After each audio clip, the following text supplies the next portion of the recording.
So I'm excited to be here this evening. I am Yolanda Johnson of Can You See Me? Women, Leadership, and Race. This podcast, this space, intentionally highlights the beyond measure woman, but also the men who support them. These women and men lead in their communities, they lead in their business and careers, or even in the home as stay-at-home moms or dads. This show is purposed basically to provide a platform for folks, men and women, who contribute to their communities, who promote their services, inspire others, and advance equity through discussion of hot topics, shared experiences, and laughter. We need some laughter right now, right? Yeah. We need some laughter. So I am happy to be here this evening, spending my Saturday evening with Kimmoly LaBoo, of the CEO of LaBoo Publishing Enterprise, and some of her authors of the Black Father's Perspective, the Black Father's Perspective.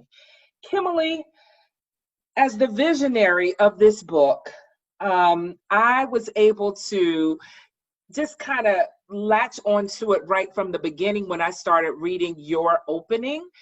That was so powerful to utilize your story to open that up. And it really touched me so much, but it also made me want to continue to read more. Talk a little bit about that. Tell folks who you are, kind of why you did the book, and a little bit about your story that's in the beginning. I don't want to give it all away, but what was this experience like for you? And I'd like for you to wrap all of that up with how profound is it right now that you are highlighting Black fathers? And we had no idea, you had no idea of how profound this would be right now. Yeah. So as Yolanda said, I'm Kimmoly LaBoo of LaBoo Publishing Enterprise. And the Black Father Perspective, I'm the visionary for the book. With these amazing fathers. And as Yolanda said, when I began this project, my only goal was to get it out before Father's Day. And I had no idea that we would be in the midst of everything that we're in the midst of right now, and how powerful a space that we're in as in the book coming out right now is just going to be more medicine for what we're experiencing right now. I have a personal, I don't want to say goal, but a personal stake in this. And this book was so important to me because of the things that I've experienced in my own life and what I experienced with my own father, not really growing up with him in my life and not reconnecting to him until I was in my 30s, really. Mm-hmm. And then that becoming so powerful that it really grew me and allowed me to be able to really now esteem him highly, even though he's no longer with me. And so I have a whole different view of that.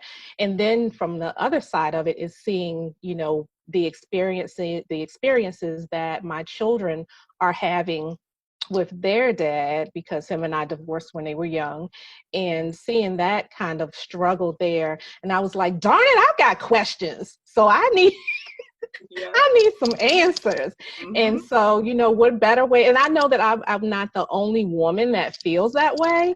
And so, because I asked them on Facebook, I was like, how many of y'all need some answers and would like to hear from, the Black male? We want their perspective. Because women talk all the time. To put my hand up when you ask that question, like, yes, I'd love to hear this one. Yeah. And so, it's like, you have not because you ask not, right? So I put the call out for the Black Father Perspective, and it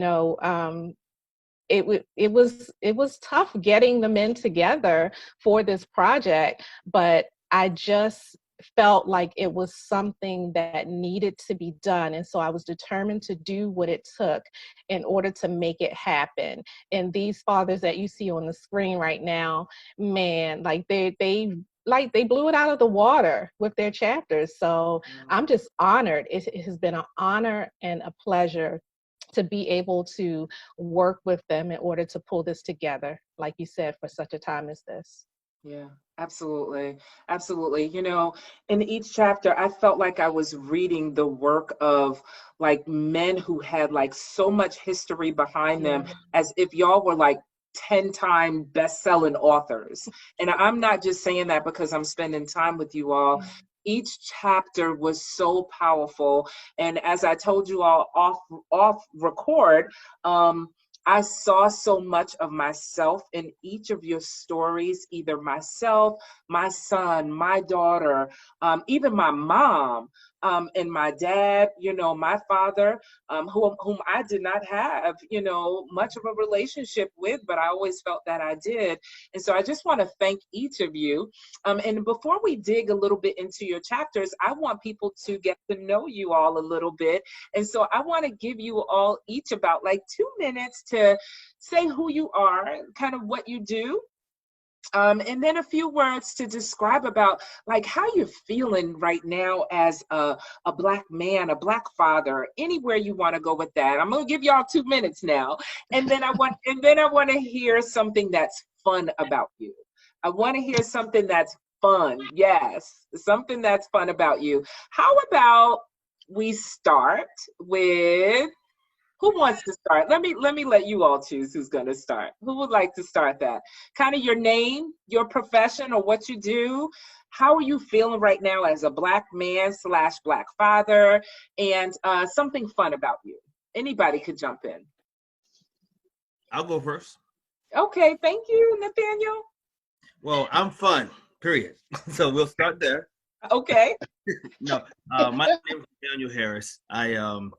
The Lord has allowed me to see some great challenges in my life, but I'm glad, and I'm so glad that I'm alive to tell the story. One of the things that we are doing, I'm pacing, watching God just do some things. I've been employed in my same job for 27 years, so longevity. I've learned to work. And I'll say that again. I learned to work, and my wife and I, we actually do everything together. We actually work together. We're coaching together. We're associate pastors. We're doing, we're authoring. We're just really, really doing some great things. Wow. In a time like as of today, the Black father needs to heal. What I'm encouraged is about this is we're seeing great strides. We're seeing the mark of some great steps that the men are making, but I'm also concerned that our communities are falling apart, violent and drugs and alcoholism, and I think that this book just spearheads the direction we need to go to heal our fathers and our Black men. I love having fun. I love having a good time. Not necessarily the life of the party, but if you're around me, we're gonna have a good laugh. So that's where I'm at. Good. Thank you so much for sharing that, Nathaniel. Yeah. Nathaniel, why don't you call on one of your other brothers? How about that? Oh man. Carlos, how you doing, sir? Carlos is good. Carlos is good. So my name is Carlos Avant. I'm in higher education by profession. Been doing higher education for about 10 years now in various roles, enrollment, advising, coaching and such, and focusing on retention, things like that. Right now, I do instructional design. So I'm a part of a team that develops online courses for Capital Technology University. How am I feeling right now as a Black man with all that's going on and a father? I'm concerned. I'm extremely concerned for, because I grew up thinking, after hearing stories from my dad telling me how things were for him living here in Baltimore, I grew up thinking that, man, I'm so glad that won't be me. I'm so glad that won't happen to me. And I feel like here I am. And now I'm having the same conversation with my daughter. I'm having the same conversation with my two mentees who are 19 and 18 and 19, want to be 20 next week. And they're young men, those two are young men. So I'm concerned, but I also felt like I have a duty to educate them, to shelter them, not like I'm protecting you from the world, but prepare them because they're going to have to go out on their own. You know, so it's twofold for me. Like I said, there's a concern, but then there's also that superhero. Like I have to, you know, I gotta come out and be the superhero that they need to be, that my dad was for me. So that's where I'm at now. Something fun though. Something fun about me is my daughter and I grew up loving art, drawing particularly, and she has kind of taken that on from me. So now we kind of both do that. So we're strongly considering creating like a little comic book for her for the summer, like our summer project. So that's fun. That's a fun thing. That is fun. That is a real fun project. Thank you so much. Go ahead, Carlos. Call on another one of your brothers. All right, let's go, Jason. Let's go, Jason, again. He looks like I'm back. I'm in. I'm unmuted. Yes. Good evening, everyone. My name is Jason Woodford Sr. I am a father of 5, a husband of 1 wife, ordained minister, elder pastor, however you want to call it, depends on the circles that you're in. I'm a licensed mental health practitioner with a focus on trauma and grief. A fun fact, I am equally as fun as I am serious. And so if you're not close to me, you would think I'm just a deep guy that's always cerebral and thinking. But once that hat is off, I'm wild. I balance that out with, you know, fun and laughter. And Miss Kim saw some of that yesterday on our live post. So I am as fun as I am serious. My thoughts about the time that we're in. I'm actually excited. As I look at my makeup and my life, I've come to know that I was born for a problem. And God could have made us, you know, Asian, Arab, Chinese, but he picked me out and picked us out to be Black men. I feel empowered. I feel like I was born for this moment, for this time. I run towards the fire. And so my heart grieves on the human side, you know, to see the brutality of my people and particularly Black men. But I believe that these times call for leaders. And I believe it starts in the home. And I've been on this since since Ms. Kim has brought us on.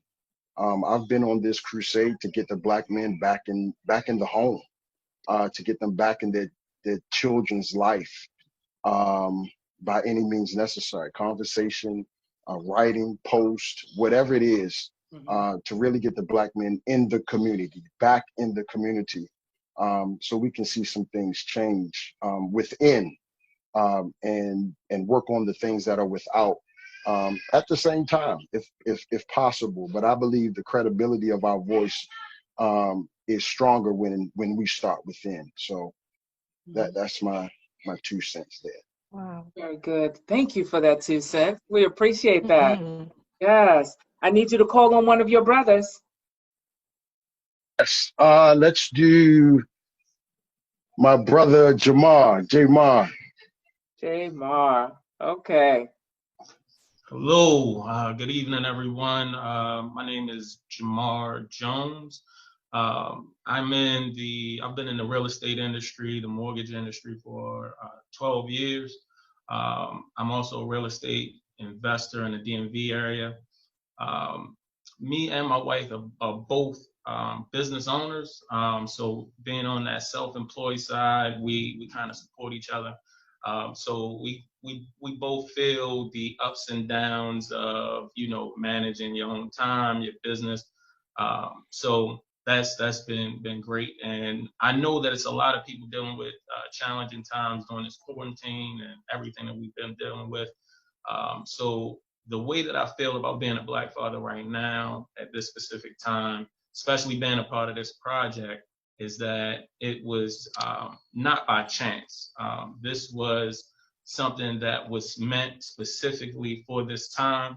even if you didn't know the magnitude of what it was when we started, you realize as these different events are going on in the world, it's been magnified that we're not being viewed the way that a lot of us are managing and maintaining our homes and affecting our communities and what we actually stand for as Black fathers. So I feel that everything that you're going to get from these brothers is not what's reflected in the news and what you see and hear every day, but it's actually going on in our community. So I feel great to be a part of this. I feel great about being a Black father. And hopefully everything that's been put into this is going to inspire others and educate others and help move us forward. A fun fact about myself is I love having a good time. I'm willing to try, new things, and I'm competitive. So all of those things mixed up in one, just equals, just really having a great time. Good, good. Thank you so much for that. How you're being viewed. Before we move forward, you all just had so many great responses, and we're going to keep going to get everybody introduced. But Kimmoly, when he said how we're being viewed, I thought about how relevant that is to this platform and why I started it in 2016, which I didn't get to tell you all. I started the whole Can You See Me? Women, Leadership, and Race right after Ferguson. And during that year, there was a lot of stuff happening, and there was so much like racial hatred going on and back and forth and all of that. And I said, let me try to use the gift that God has given me to bring folks together, figure out how we can strengthen race relations, but at the same time build people up so that we can all like collaborate together, have those tough conversations, Black, white, yellow, green, everybody come together and figure this thing out, because I felt like we never see each other the way we need to see each other in order to heal and move forward, right? So thank you all. Jamar, I need you to call on someone. All right, my brother Brian. Right. Hi, everybody. My name is Brian Horshaw, and I am an author now. Really, really excited about that. It's something that I never saw myself as, but I was really excited when Kimmoly presented the idea of this project, and I felt like I had some things to say, and so I'm glad that I get to add that to my list of credentials. I'm also a fine arts instructor, teaching performing arts as well as visual arts, those two things. As far as the things that make me fun, I love a good game night. I've not been able to have one in a very long time with the COVID-19 thing that's going on, but I miss having a game night, people getting together, just bringing a dish, having some wine and just making a fool out of ourselves and having a good time. Yes, absolutely. Brian, where are you today? Like, how are you feeling about everything that's happening right now? Oh yeah, I missed that one. That's okay. It was very painful just to witness just a lot of the animalistic viewpoints of some people, and to see that we really have not made it very far as a Black race. But at the same time, I'm kind of excited too, because we are a part of something revolutionary right now. You hear I heard my parents' stories about what it was like to live through the 60s and things like that, with segregation, and how they got to be a part of some of the movements that were taking place during that time. But now we get to be a part of that movement, and my daughter gets to see what that looks like, and she can participate in her own little way. And I think it gives her a great appreciation of being Black, even as a 9-year-old girl, just to see what's taking place and the power that we have as a people. Wow, absolutely. So amazing. I'm so excited for the children that get to see this. I said the other day on social media that we're living in our ancestors' dreams. And so now we now have to dream for the next generation so that they can live in a higher level of freedom, because we are living in the things that they had to go through on their backs, right? And so now I feel like we're in this time that something is happening. We may not see it.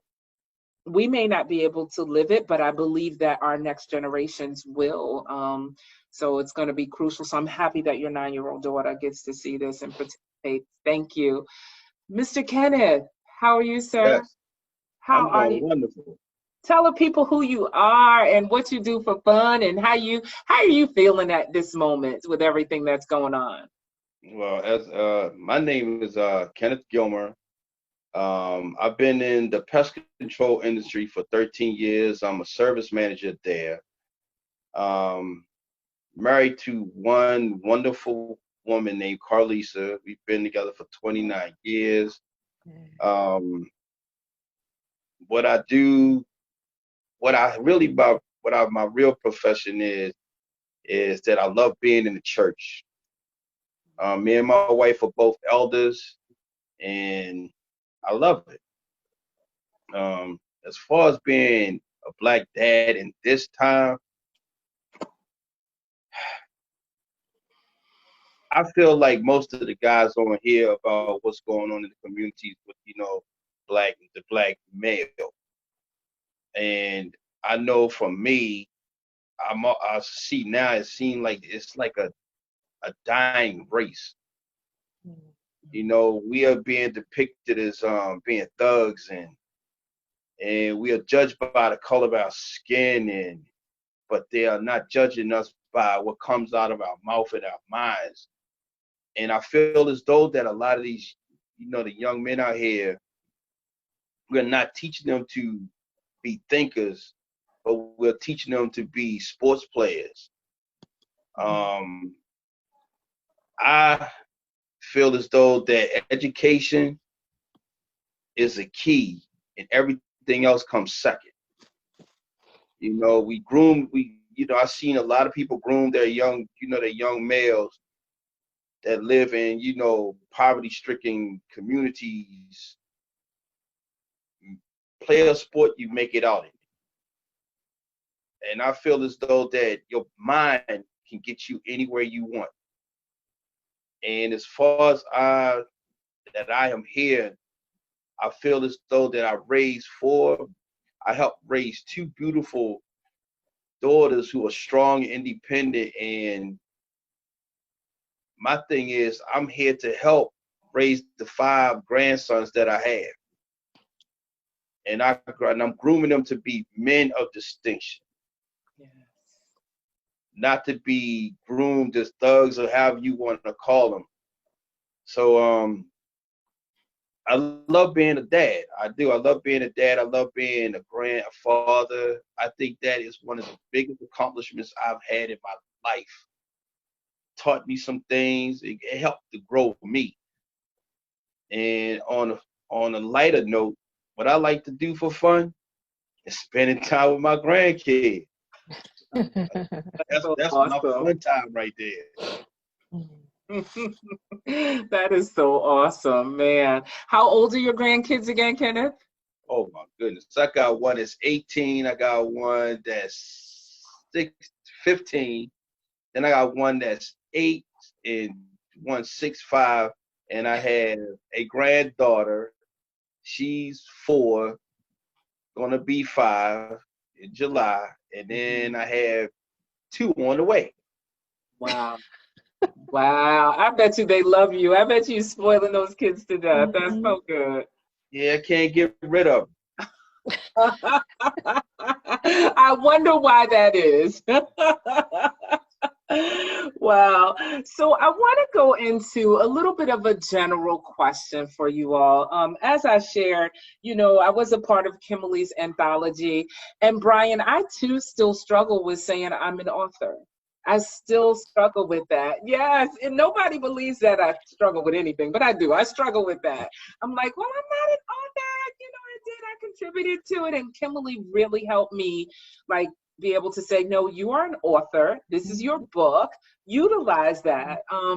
But through writing that chapter, I wrote about a really personal experience. I wrote about how I felt that God has been building a house for me, and how that house is actually me, and to be able to give myself back to the community, right? So he's been building me up to give parts of me back to the community. And so, but through telling a personal story and all of that, it was pretty cathartic. Like, it felt like a huge release, because although I had worked through a lot of issues in the past that I had wrote about, I also felt like writing, it was like a cleansing. Like, I felt like this whole cleansing, this whole process.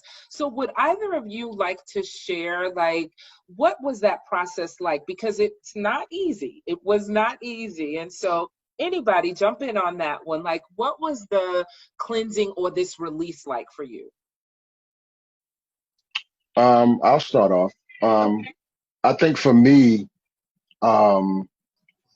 it gave me time to slow down and think. I think because we've been socialized, for most of us as men and males, we are outcome oriented. So we really, we're built to get the job done without really thinking about the job. And for me, this book helped me to kind of slow down and really think about it in my experience. I kind of touched on it in my chapter, but it gave me an opportunity to really just sit back, because you can get in the rut of get up and go and taking the kids and, the different things that happen just in a daily, the life of being a father and the daily demands that are placed on you. But to be able to sit and really think about your experience and to be able to put it on paper, it was refreshing, because as I was writing, I felt like tears coming in my eyes, like, wow, this is a real emotion about this story, that I thought I either outlived or, outgrown. But as I began to write, it was a refreshing, like, wow, this really happened. And this is the real emotion. And so it was therapeutic. It was very therapeutic for me to put that experience on paper. I like that, therapeutic. One more person on that. What are your thoughts? How did you feel during that process? Jamar, did you want to add to that? Yes. Going through that process and going back to actually where I started my journey, becoming a father. Going through the process, you actually realize that either you don't think about it, going back that far, or with me, I didn't really think about how I felt at the time. To dig back in, what was I thinking? What was going on in my life at that time? And to really realize where I started and the process of raising my children, loving my children, going through the challenges. And it allowed me to reflect, one, to see how much I've grown since then, to see how far my mindset has come, because my mentality is totally different. And then really looking at what caused the change. It wasn't just me, and it was therapeutic. These are not conversations that I'm, having on a regular basis, and not even conversations I'm having with myself. So I can appreciate the time, and I didn't even know that it would have resulted in the way I feel now. But I think it's gonna launch me and make me reevaluate, make new goals. And if I can accomplish what I've accomplished without really planning it, now I can be strategic about what I'm doing, going forward. So good stuff. Good stuff. Thank you. Did anybody want to jump in about like why you did the book? Because when Kimmoly put the call out, the Black father's perspective, I am sure some of you were like, I'm not doing that. You know, what made you do it? Anybody? Carlos, I you wanna? yeah. I wanted to do it because I felt like it was two things. One, I felt like it was a part of who I am. Because prior to this, I released my first project called 10 Extraordinary Lessons from an Ordinary Dad, which was about my relationship with my father. But the reason why I did that was because I always keep in mind those young men and young women who do not have a father, don't know what those experiences are like. So every opportunity that I have to be able to, write what that experience was like for me in a way that they can take from it and say, and get something out of it. Like, oh, so that's if my daddy was around, this is what I would want him to say to me. Or, oh, okay, so this is that lesson that I never got.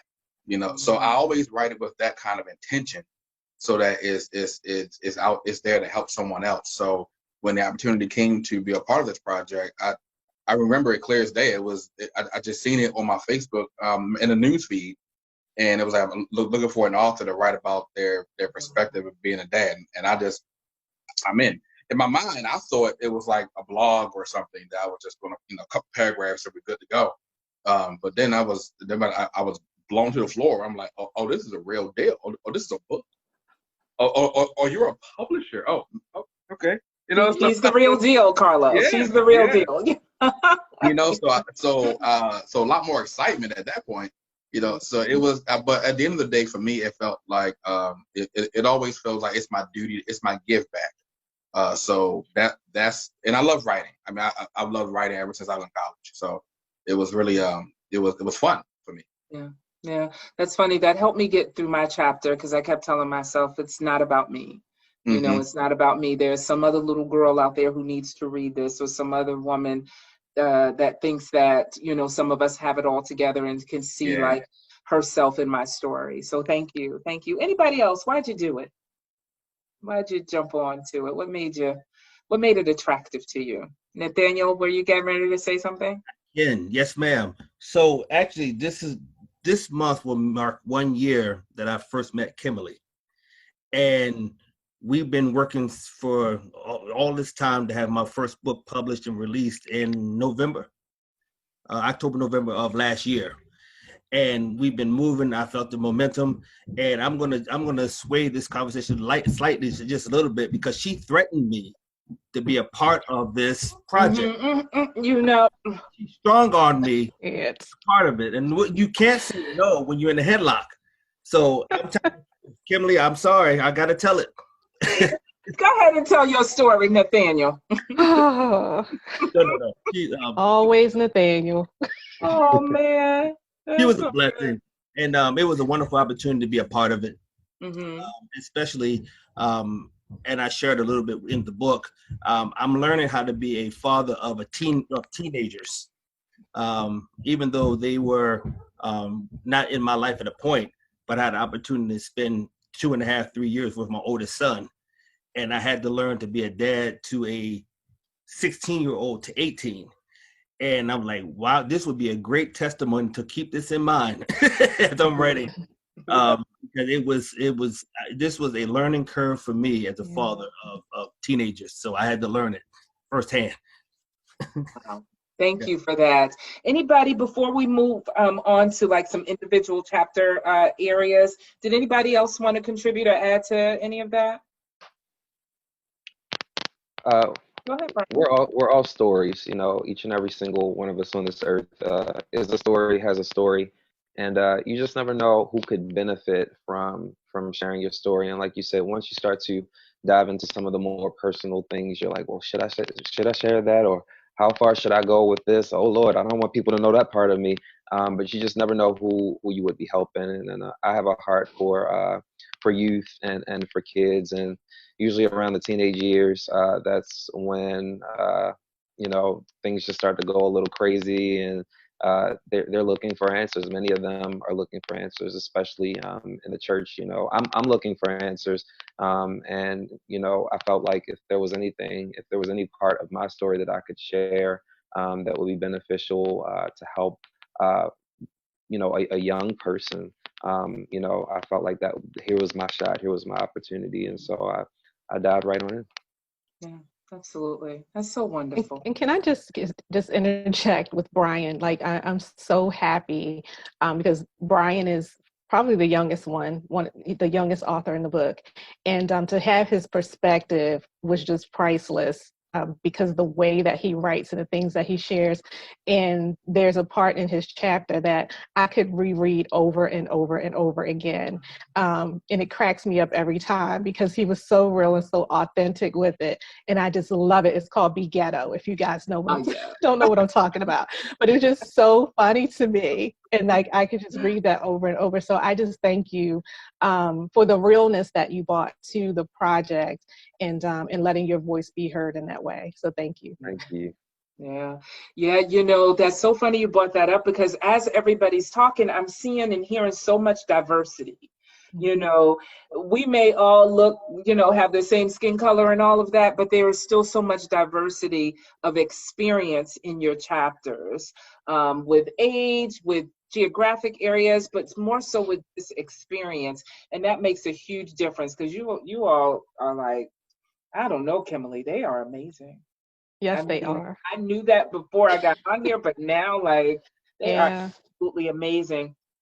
I want to share with you all how earlier I said that, I didn't know my father.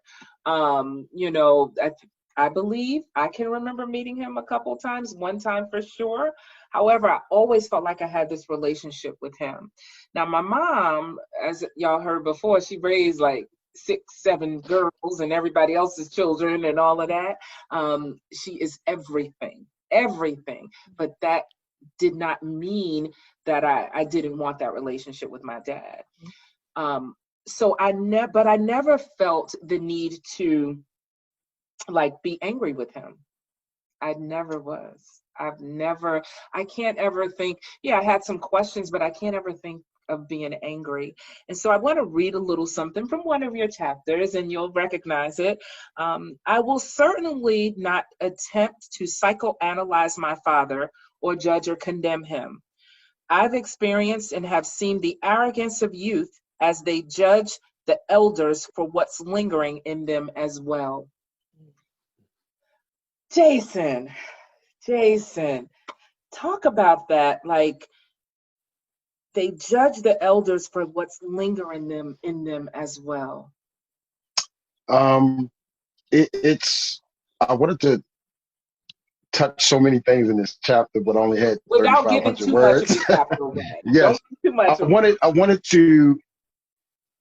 I wanted to speak to the humility that the generations coming up should walk in when we deal with our elders, in honesty, because a lot of times when you don't know your father, your parent, or just anybody of influence that had the power to pour into you, if you don't know their story, yet they have influence, they're a model to you.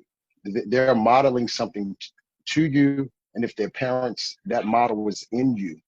And a lot of times, in our lack of wisdom or our lack of information, we would judge the actions of those before us, not knowing that that propensity or that potential is dormant within. And it takes a level of grace, a level of humility to be able to sit in that, and knowing that, the indiscretions, the I's not dotted, the T's are not crossed, to be able to see that in my dad, my mother, my grandmother, my grandfather, whoever it may be that's in my genealogy, to not judge them or condemn them, but take from what they've learned from their experience, but knowing that that potential, it's not all good. Some of that potential is lying dormant. And so we walk with some sense of humility so that we can learn from their mistakes and not repeat them, without, the due diligence of mercy toward our elders. That's good stuff. Mercy, grace, humility. Kimmoly, did you hear all of that? I did. Oh, wow. Man, I tell you, that really struck home for me. And thank you for that, Jason. I tell you. Let's see.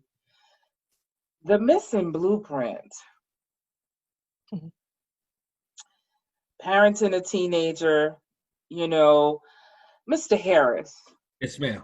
can you give us just a tiny bit about the time you called your mother when you were having this thing going on with your teenager at that time, and how your mother totally flipped the script? Yeah. It's funny, and my son just went away on Wednesday, and I gave him the analogy of the forefathers and the fathers and parents of old. The moment that you smacked your face, you were laying on the floor. The moment that you said something sideways, you got dealt with. And I said, one of the things I had to do, I had to go to a higher power with my mother, who was a little bit sensible than most people in my household was. And I said, Mom, I don't want to make the mistakes that my father and his father did. I said, at the same time, I want to be that father that means what he says and says what he means. And she said, sometimes the arguing and the fussing and the fighting doesn't fix the problem. So some things you have to do is sit back and have a really, really good conversation of this growing young man, and just do the things that you think is right and know is right, and try not, of all you can, try not to use physical, be physical with him, because more than likely it's going to turn around on you, and there's going to be a disconnect with you and your son. And I try, and I'm listening, and I've tried my best, and I'm listening, and I'm going back and forth. I mean, it's a tug of war that was going on with trying to do what's right and doing what needs to be done. But I can honestly sit before each and every one of our online and listeners. I passed the test. I did well. I did well. It got to the point of he knew that I wasn't happy with some of his actions, but I wanted to let him know, as a father, there's some things you got to check better. And something that my wife and I, we keep telling our kids, you're going to have some children. And the same things that you're doing to your parents, you're going to see this again over and over again, and it's going to multiply more so. And you're going to wish and pray that you have listened. So that's some of the things that my mom, she shared. Do the best you can not to do what your father and your grandfather would have done, because I believe that we have firewall in our house, and everybody know about firewall, about brick buildings. You're not supposed to go through them. My son, he was on his way going to go through that wall. I'm sure. But I thank God that the Lord showed me mercy and showed me how to deal with him at that time. So good. I'm so happy for that. And so happy that you had enough humility to call your mother and say, look, I need a little help. And then I love that she told you he didn't need an angry dad. He needed somebody who could offer some patience and communication. That was awesome. Yeah. Wonderful. You know, I didn't have my father, but I have some uncles. I have some uncles who are some serious men. And I looked up to them, and they took care of me when I spent my summers in Florida and all of that. They're good men. And so when I read Carlos's chapter, and I read about how your dad, Carlos, would go on your field trips, and how you talked about how your peers respected him. Yeah. How important is it that you as fathers, or that other men, Black men, show up for other children as well? I think it's important because it's that village aspect that was very prominent in my upbringing, and probably even more prominent in my father's upbringing. And you know, he kind of instilled that importance in me early through his actions. Right, I seen how he did it. I seen how, you know, he wasn't just like a standoffish kind of parent, like I'm only worried about my child, you know, but you know, he would welcome all who were around, you know, and it was just important to see it, because like I said, it helped me in a way, right? And it kind of gave me a foundation that, okay, so again, that's the kind of father that I want to be, you know, the dad that everybody likes, because that obviously there's there's a value to that. So it was extremely important for me to see that and to now do that. Yeah, and you do that. I heard you mention mentoring, right? Yes. I've been mentoring for about 5 years now.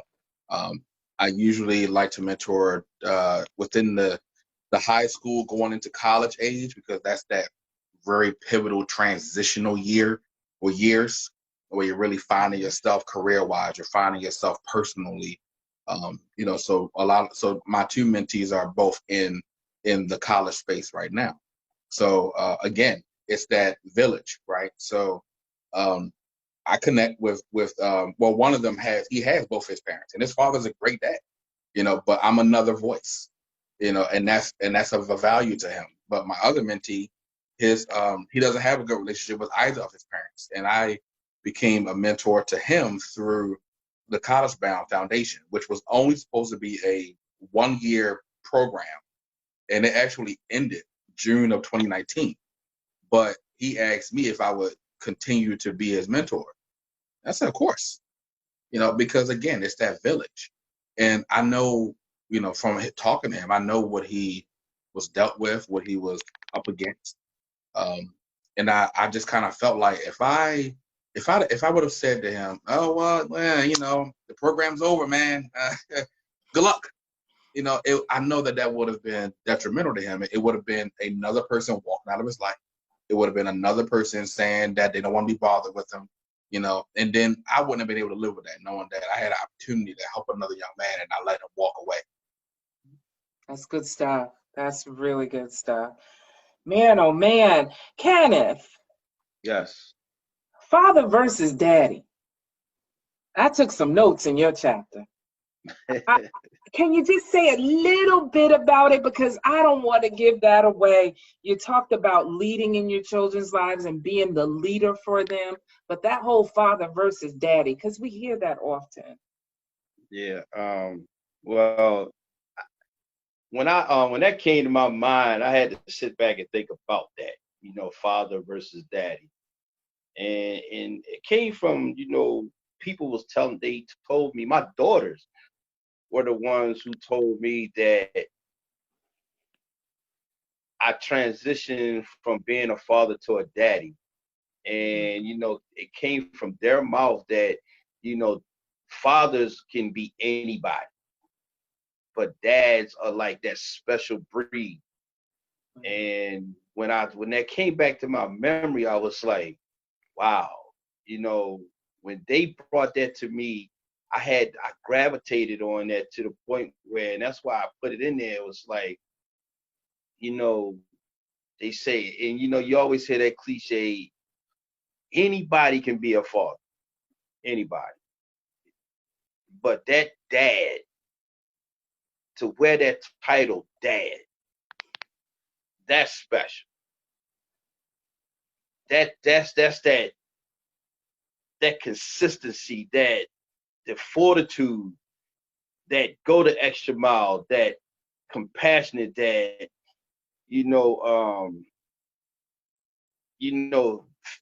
them the feel that they can just lean on you and allow them to be them, or have that voice to maneuver them through life. That to me that's the definition of being a dad. And I can't take nothing from these guys on here, these guys right here in this book. Everything that I listened to and heard from these guys, they are what I call exceptional dads. And that is why I put that fathers versus dad, because you can see a lot of these guys out here today, they wear that father crown so proudly, but when you ask them, well, what are you doing to shape your sons or your daughters, they're leaving it on the women. But that dad is the one who's there, whether they're there on the phone, whether they're there in social media, or whether they're in person, they are playing a step-by-step role in their kid's life. And to me, that's why when that came to my mind, I was like, you know, that's true. It's gonna always be fathers versus dads. Wow. So good. It sounds like you're talking about building relationship, right? Like having relationship. And sometimes that is missing. Right. That, you know, you could be a father. And I think a lot of times men have thought that it's this automatic thing, right? So this Right. automatic respect that you get, this automatic honoring that you get without building that relationship, right? That's so good. I just love all of that. And something you said also made me think about the next person I'm going to talk to. Because somebody had a charge for the Black woman, a call to action for the Black woman in his chapter. And I believe that there are times when probably I did, and maybe you too, Kimmoly, maybe we have like been, you know, a hindrance at times, right? Where we, you know, her and I have shared some stories, so I know how we have been intentional about getting out of the way for our children and their dads to have relationships.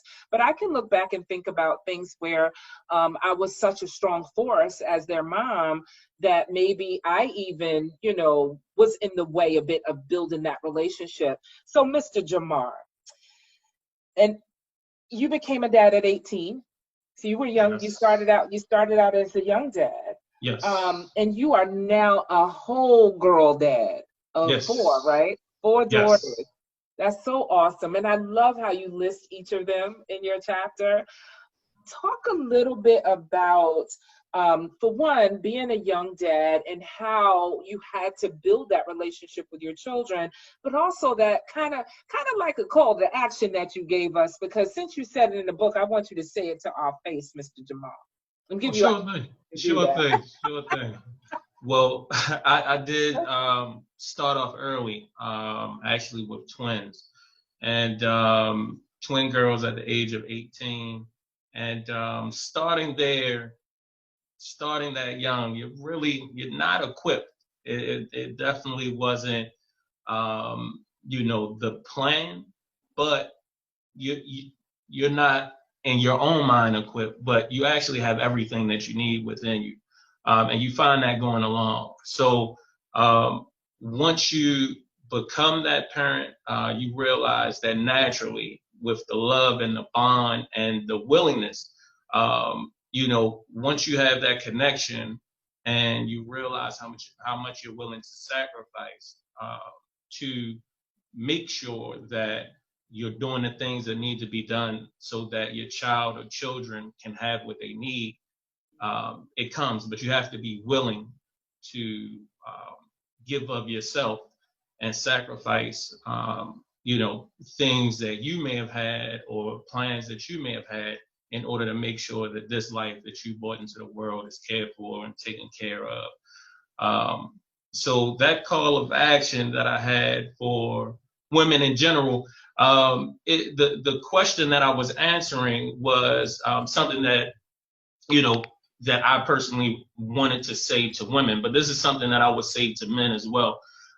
It's important that the person that you're making that decision to lay down with, to have children with, is the same person that's investing, or that you believe that's investing in you for the long term.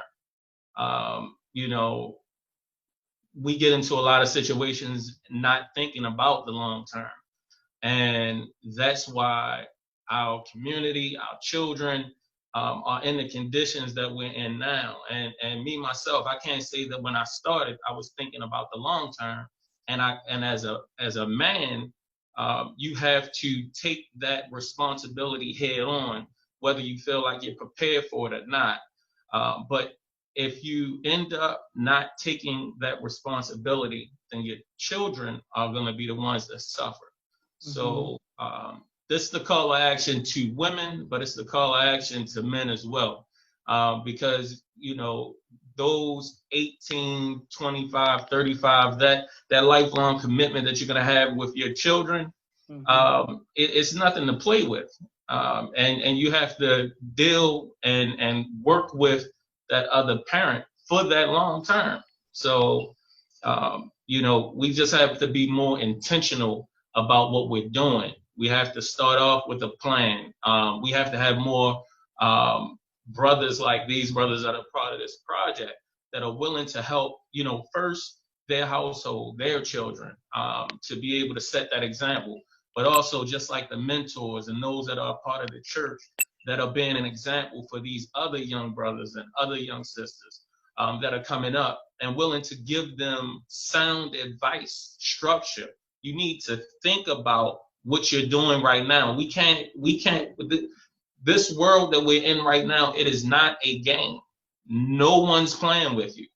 And if you have somebody willing to give you their time, their effort, or caring about the direction that you're going in, you need to take heed and receive and be able to be a critical thinker and be able to digest if it's what you need for your life. But we have to be intentional, and we have to set goals and be strategic about what we're doing in the world, because right now we're not in the winning position, but God is doing something different right now, and we have the opportunity to go as far and to be a strong community, as long as we go back to those times where we were a community, where it was a village.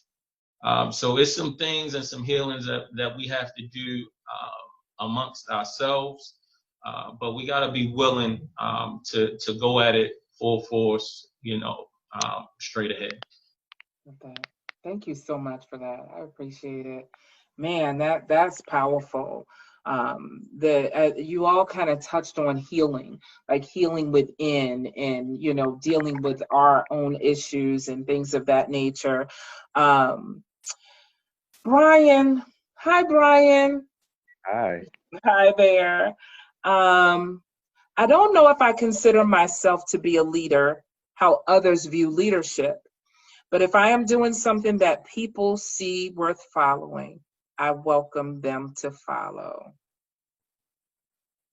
Okay. Talk about that. You wrote it, right? There was a time that Kimmoly read something back to me that I actually wrote, and I was like, who wrote that? She was like, you did. You did. So wrap all of that up, Brian, because a lot of what you all are talking about is about being a father, but also being a leader. And so I love how you went there in your chapter. I love a bunch of other things about your chapter too, but I love how you went there to, you took a little bit of a different route talking to the 17-year-old. Talk to those 17-year-olds now about that whole leadership thing and having something that's worth following, doing something that's worth following. Talk about that, especially today. Yes. Even when I saw the photos of the other authors, I was like, here are these, prestigious, authors, and they have so much wisdom, and they have so much, behind them. And for me, I feel like, and I've been around some awesome, wonderful leaders, but a narrative that I've had is that leaders, and this is the wrong narrative, but a narrative that I'm still working through, is that leaders have it all together. They know the answers, and they know the way to go. And there are so many days when I wake up and I'm like, I have no idea what I'm doing, especially when it comes to parenting my kid. And so I don't know, when I see these awesome leaders, especially ones that are on the mainstream platform, I feel like I can't necessarily compare to them, because there's so much that I don't know. There's so much that I'm still learning and seeking. But people are always watching you. People are always looking at your example. And and in a way that can be intimidating, because you don't want to let people down. You want to make sure that you cross your T's and dot your I's, and even with writing this book,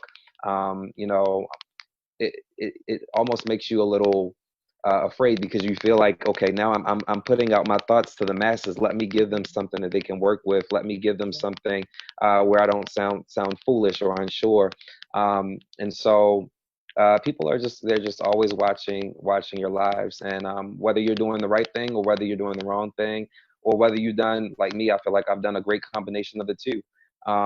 And I forget who said it earlier, but just looking at your examples, and learning from them, looking at your own mistakes and shortcomings, and learning from them. And there was another part of your question that I wanted to get to, but I forgot it that quickly. Can you repeat That's it for me? okay. Keep going. Do me a favor, Brian, because you're saying so many things so profound. Pull your microphone a little bit away as you talk. Hold it away, because I think it's hitting something. Keep it in. Yeah. Probably hitting my beard. Okay. Maybe Is that a little it's, better? let's see. Keep talking, Brian. Okay.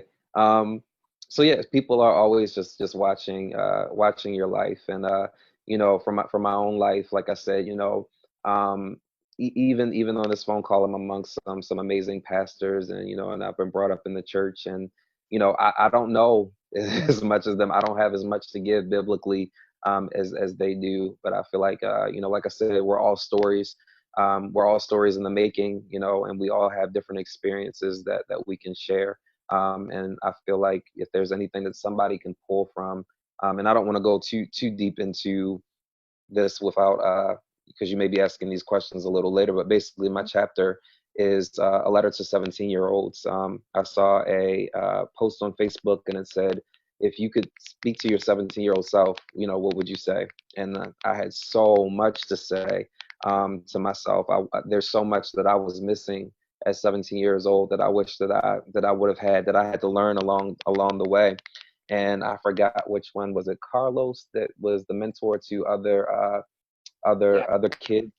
Thank you for that, because a lot of what I've learned did not come from my biological father, who lived in the house with me. It came from watching other people's example that was not my father.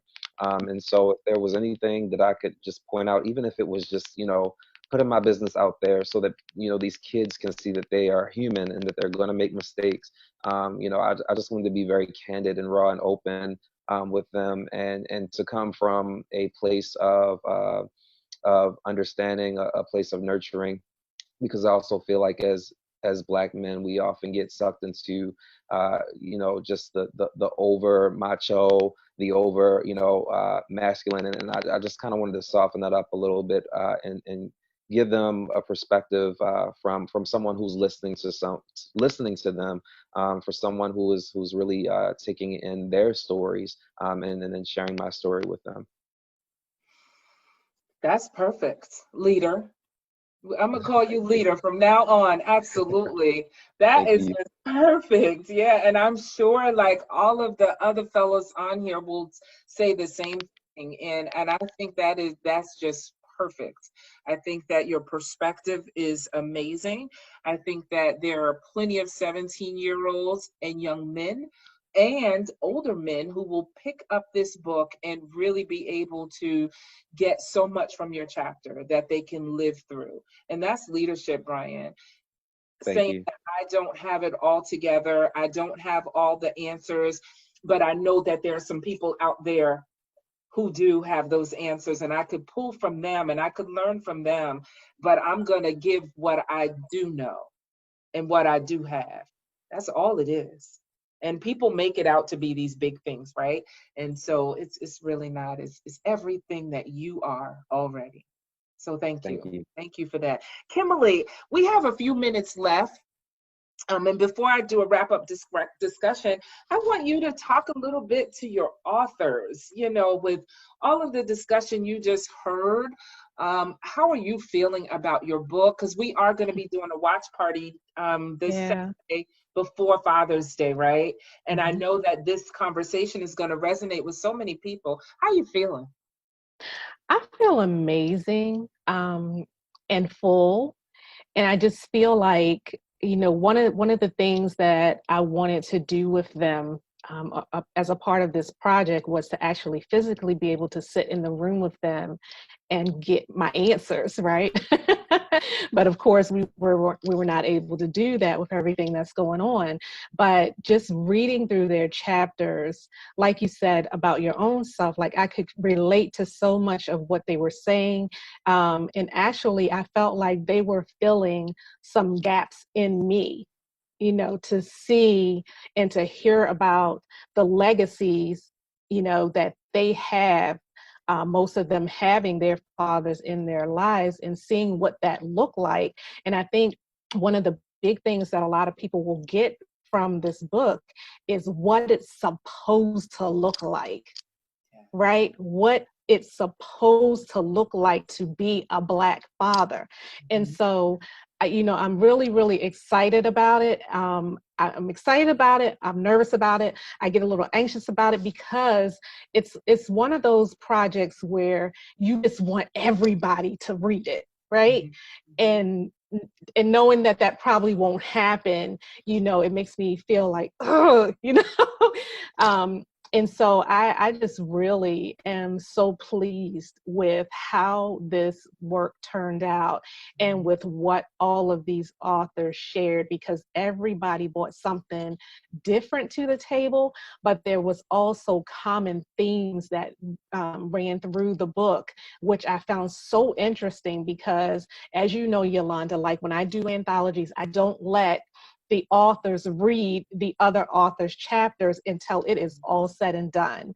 And I do that strategically so that nobody's, you know, so like a Brian is not looking at somebody's chapter and thinking, oh, wow, mine's not going to be good enough because theirs sounds like this or this. But I think what was so beautiful about it was that even though they are all individual men, there were like messages in this book that screamed out loud. And that was beautiful. And so I'm just really, really proud, and I'm really, really honored to have had the opportunity to work with all of these amazing Black fathers. Wow, that's so amazing. Yeah. So amazing. You know, my daughter often jokes, which is not true because she dates Black men, but she often jokes, I am not marrying a Black man because of y'all Black mamas. She always said that. She teases about that all the time because she says, you know, y'all coddle. You coddle your boys too much. And so I want to wrap this up by you all giving us some tips, giving women, men, just some tips that we can help to prepare our young men for the world, right? We know, we already see how the world is not going to coddle them. So we got to do a better job. So I want each of you to give a tip about how we can prepare our young men to be great men like you all are, because I just see you all as great men. Everybody, we're going to get everybody in on this. Carlos, you come on in, because we're going to end this. I'm going to honor y'all time and let y'all go, but you come on in. What can we do? I think I would say there's two things that are probably very prevalent. One being encourage your young men to read. Okay, encourage them to read, and I don't mean just, you know, blogs or articles on a website. Make them get a book. Make them get a book that resonates with them, something that they can relate to and hold on to. First book I ever read on my own was Michael Basin's Why Men Cry in the Dark. Or Men Cry in the Dark, you know, and that, let me tell you, that lit that lit the light bulb for me, you know, and really it really did something for me. So that'd be one. Two would be if they do not have a father figure in their life, do not try to be that father figure. Help them find that father figure. Maybe it's in a mentor, maybe it's in an uncle, maybe it's in an older brother or something, you know, but don't try to fill that void for them, because as much as, you know, this so cliche and stereotypical that, you know, single mothers play both roles, you don't, because there's so much that another man can teach a man how to be a man, and you just can't do that. And it's not a knock to you. No, it's not a knock at all. It's just the truth. And if you're going to do him a favor, help him find that right mentor to fill that gap for you. Thank you so much for that. Thank you. Because we will often overcompensate, and Yeah. we're not, and it's not helping. We're Mhm. not helping that. And I say that from my own experience. Jason, we Yes. talked about, yeah, Carlos said encourage them to read, help them find a father figure, and don't try to be that father figure. Yeah, I'll be brief. There's a million things, but one that sticks out is teaching our young men to think, be critical thinkers, because if you cannot think, you are more susceptible to being manipulated by how you feel. Ooh. So just teaching our men how to think critically. I believe Jamar talked about it, thinking long term. That's a critical thought. That's critical thinking. And in addition to Carlos, it's amazing he said that. I just ordered, I guess better late than never, I just ordered my 3 teenagers and my preteen, Carter G. Woodson's book, The Miseducation of the Negro. And just to get them to think, to slow down. That's their summer reading, one of their summer readings. But I would say teach our young men, young women to think critically, so that you'll be less susceptible to being manipulated emotionally. Wow, less susceptible to emotional manipulation. I love that. Man, oh man. Critical thinking, helping them to find a father figure, encouraging them to read. Kenneth, give the folks out there something to help us prepare our young men for this world. Like I said, I got 5 grandsons. So what I instill in them is to always see themselves beyond where they are. Don't settle for what they're in now, but always see themselves beyond themselves. If that's the only tip or the one tip that I could give, that'll be that. I teach them guys to be proud of who they are. Don't be a follower, be a leader. Good. And that's what I would tell anybody that has a young male, to let them make the mistakes. Wow. And then, help guide them through the mistakes, but let them decide on how to find a solution in their mistakes. Wow, back to that whole critical thinking, right? That's so important, teaching them to think. And all of these can be used. We're talking about preparing our young men, but all of these can be used for young women, right? Yeah. We can all definitely use this. This is wonderful. Jamar, what do you think? I would say do not deny your son, your child, the opportunity to earn versus giving them everything. I know that, we all want the best for our children and want them to have the best, but for them to be able to survive in this world, to be able to create, to be able to appreciate what we do for them, we got to give them the opportunity to hear no or not right now, or these are the steps you're going to have to take to be able to earn it yourself.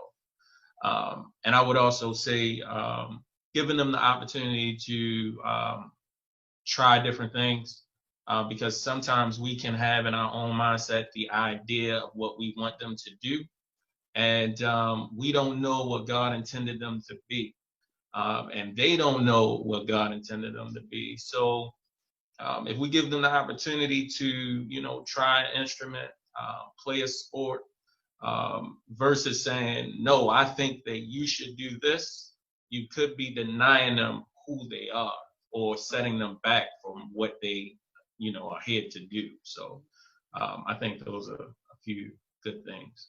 I think those are some really good things, because we will push our own agenda on our children sometimes, right? And it's not their path, it's our path that we want them to do, and we just need to let them follow the path that God wants them to do. So I think that's awesome. Mr. Nathaniel, what do you think? Two things. Number one, I believe that these young men and women should learn to engage in proper conversation. One thing I learned, even with some of my children in school grade, they turn in essays and papers as if they're texting. And a lot of these people, a lot of the young men and women do not know how to engage in a full conversation, just out of pure, I don't want to use the word ignorance, but just out of no one's corrected them. Even unfortunately, the school system, they're not teaching them the correct way of engaging in conversation. So I think that as parents, sit down, talk to your kids. Something that we adapted at our home is we do have dinner at our table, at our dining room table. Good. And we do sit around, we talk, we have a conversation, and we get a chance to learn what's going on with our kids.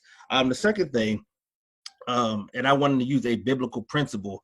I was learning through my experience about not just the prodigal son, but the prodigal child.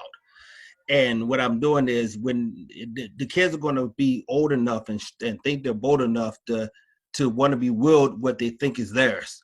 And when they grab it, they want to run off and do anything they want to do. And they think they have everything under the sun, the tools in place and the finances to make it happen. But unfortunately, they haven't learned to master what they've gained. And just like the prodigal father, nowhere did I read that he went out looking for his child. What I read was he was still at the top of the hill in eyesight when they came home. So that's where I'm at. You're going to come home one way or the other. And I'm not going to bash you, and I'm not going to sit there and say, I told you so. I'm wrapping my loving arms around you, and we're going to throw the biggest party we could because you finally came home. That's good stuff. We could thank your mother for helping you on that one too, though. Yeah. She helped you. She helped you. That's good stuff. Thank you so much, Nathaniel. Brian, bring us home. What is it that we can do? Give the folks out there some tips, or one tip. To piggyback on what Nathaniel was talking about, just with that whole idea of grace, be full of grace and truth. Jesus was both. He was grace and truth. And I think sometimes as parents, we go to the extremes of one side, and we're not really. My computer went to the screensaver. One moment. That's okay. You're still good with us. Can't see me. Can you? Okay, there we go. So I think as parents we can go to the extreme of truth, and we're not giving our children enough grace, so they don't feel like they can come to us or talk to us, or they just have this cloud of guilt over them their entire life. Or to the opposite extreme, we're all grace, and and we're coddling them, and we're not giving them the tools that they need to live as an individual and as an adult. And so to kind of meet there in the middle, give them grace, but also give them truth. If they mess up, give them grace, but also let them know that this is the way that you shouldn't go again. This is the way that you should go. And then the other part, I think, is identity. And this is something that I unfortunately did not learn until, in my 30s, and still learning. But know who you are. We're not defined by our mistakes, but we're also not defined by our accomplishments either. We're not defined by our profession.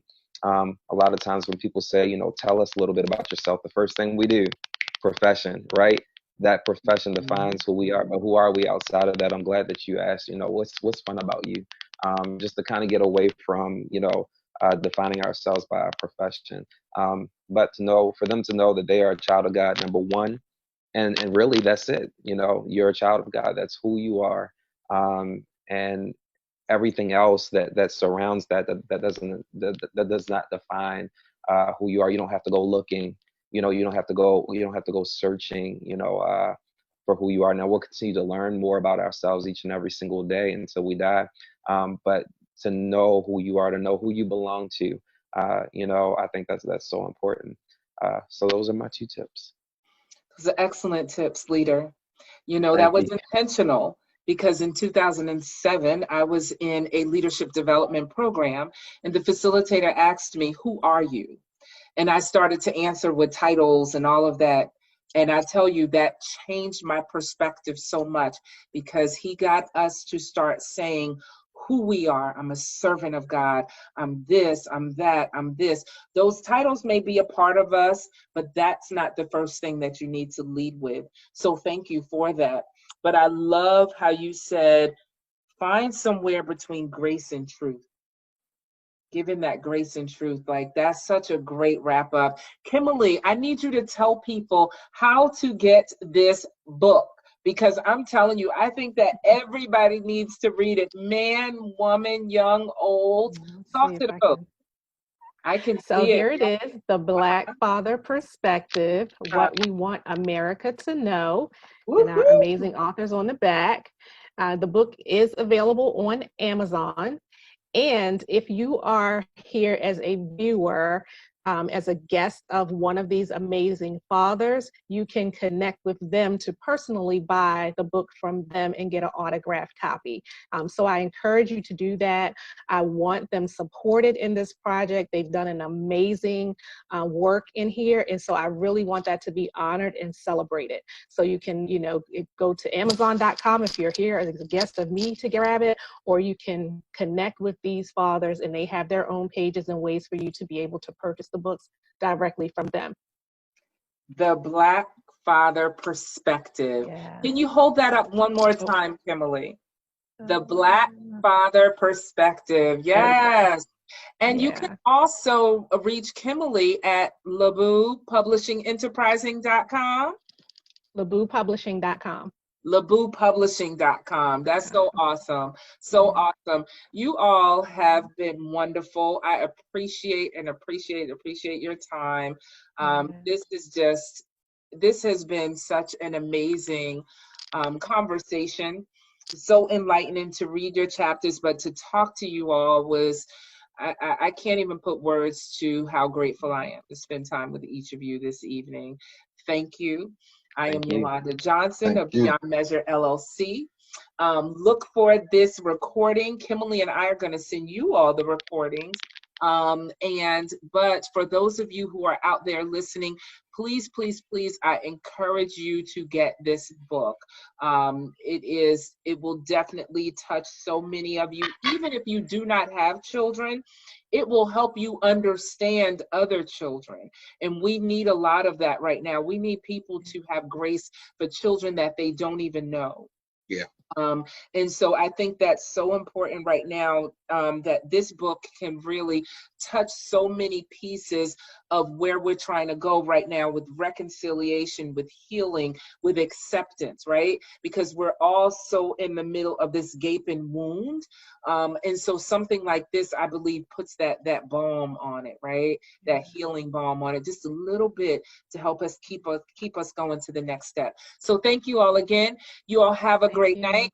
I am going to hit stop on the recording, but I just want you guys to stay around for one quick second.